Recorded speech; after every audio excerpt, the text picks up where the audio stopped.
واللہ الخالق البارئ المصور له الاسماء الحسنى یسبح له ما فی السماوات والارض وهو العزیز الحکیم۔ صدق اللہ العظیم۔ سبق پھر پڑھ، صداقت کا، عدالت کا، شجاعت کا، لیا جائے گا کام تجھ سے دنیا کی امامت کا۔ وَإِذْ قَالَ رَبُّكَ لِلْمَلَائِكَةِ إِنِّي جَاعِلٌ فِي الْأَرْضِ خلیفہ۔ ہمیں اللہ نے خلیفہ بنایا ہے زمین پہ۔ ہم زمین پہ اللہ کا نظام قائم کرنے کے لیے اللہ نے ہمیں بھیجا ہے۔ وہ پیغام جو حضور نبی کریم صلی اللہ علیہ وسلم سے ہمیں پہنچا ہے، اور نظام ہے عدل اور انصاف کا۔ اگر آپ اس کائنات پہ نظر ڈالیں تو سوائے انسان کے اور اس کے اعمال کے، سورج، چاند، ستارے، درخت، پانی، پرندے، جانور، چرند پرند، سارے ایک نیچرل جسٹس پہ چلتے ہیں۔ جنگل کا بھی ایک قانون ہوتا ہے۔ یہ انسان ہے جس نے انسانیت کو جنگل کا بازار بنا دیا ہے۔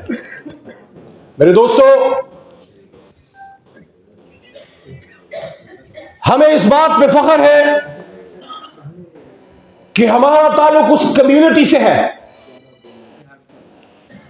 سر جس نے یہ ملک بنایا، جس وجہ سے میں وکالت میں آیا۔ میں سائنس کا اسٹوڈنٹ تھا، انجینئر تھا، سائنس کی تعلیم تھی۔ وہ ایک وجہ تھی کہ مجھے ایسا لگا 27 سال کی عمر میں کہ جب میں انجینئرنگ کر رہا تھا، فیلڈ میں تھا، مجھے ایسے لگا کہ یہ ملک کے لیے روڈ اور برج بنانا ضروری ہے۔ I was a civil engineer۔ لیکن جو ظلم ہے، جو کرپشن ہے، جب تک اس کا راستہ نہیں روکا جاتا، یہ ملک ٹھیک نہیں ہو سکتا۔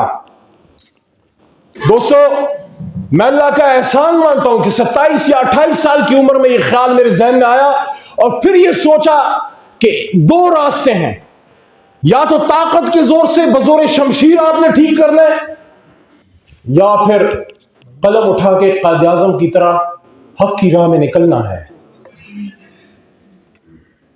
پوری پاکستانی قوم کو اس میں فخر ہونا چاہیے کہ اللہ نے جس کام پہ قسم اٹھائی ہے، حضور صلی اللہ علیہ وسلم نے جن لوگوں سے محبت کا اظہار کیا ہے، اس ملک کو بنانے والا اس پیشے سے تعلق رکھتا ہے۔ کیونکہ اللہ ہمیں جو اللہ کی ان کی ایک سنت ہمارے پاس پہنچی، وہ کیا ہے کہ القاسم حبیب اللہ محنتی اللہ کا دوست ہے۔ یہاں لائرز موجود ہیں، اکثریت موجود ہے، وکیل یا کوئی زمیندار، کوئی کسان۔ اگر آپ نے اللہ پہ توکل دیکھنا ہو تو آپ کسی وکیل یا کسان کو دیکھیں۔ کسان جو رات کو 2 یا 3 بجے اٹھ کے پانی لگاتا ہے کھیت کو، بیج بوتا ہے، اور اس کے بعد وہ اللہ کے توکل چھوڑ دیتا ہے کہ اللہ تعالیٰ اس کو اگائے گا۔ اور وکیل جب گھر سے نکلتا ہے کچہری میں، سردار کھوسا صاحب بیٹھے ہیں، اس اسٹیج تک پہنچنے میں بڑا وقت لگتا ہے۔ آپ کو کچہری میں وکلاء کے بیچ میں بیٹھ کے اس ایک موکل کا انتظار کرنا پڑتا ہے اس کی درخواست لکھ کے ضمانت کی آپ اپنی کیریئر کی ابتدا کرتے ہیں۔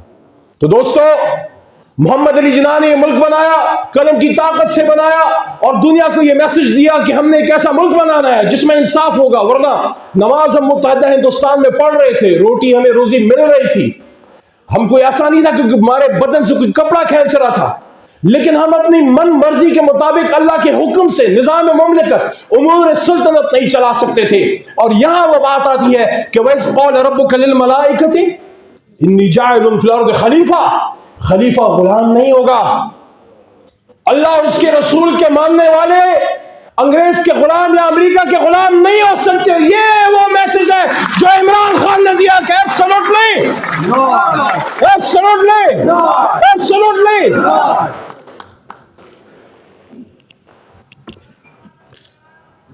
میرے دوستو، اگر ہم مسلمان ہیں، ہماری ذمہ داری ہے کہ اپنے ہاتھ کے نیچے جتنے بھی ہمارے ہاتھ کا مال ہے،